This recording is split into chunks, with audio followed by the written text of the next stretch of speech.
Pemirsa, Kabupaten Badung kembali mencatat 3 kasus positif COVID-19.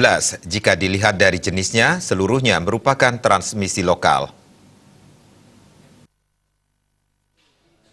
Koordinator Satuan Tugas Operasi di Gugus Tugas Percepatan Penanggulangan COVID-19 Kabupaten Badung, Inyoman Gunarta mengatakan penambahan 3 kasus positif adalah OTG, yakni 2 warga dari Jimbaran dan 1 dari Sading. Saat ini rincian kumulatif COVID-19 di Badung dengan rincian 31 PDP, 18 OTG, dan 9 PMI.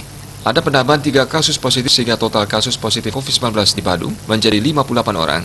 Dari 58 orang positif tersebut, 1 meninggal dunia, 17 masih dalam perawatan, dan 40 sembuh. Terkait pasien dalam pengawasan PDP, ada penambahan 3 kasus PDP dari Sading, Pererena, dan Sulangai. Sedangkan total kumulatif PDP di Badung kini menjadi 123 kasus dengan rincian 31 positif, 70 negatif, dan 22 masih menunggu hasil.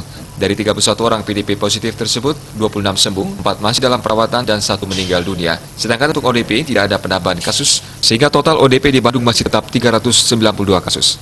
Dan 98 masih dalam pantauan, dan 294 sudah selesai dipantau.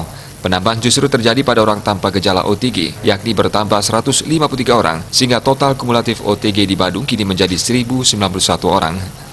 Parwata Bali Pos melaporkan.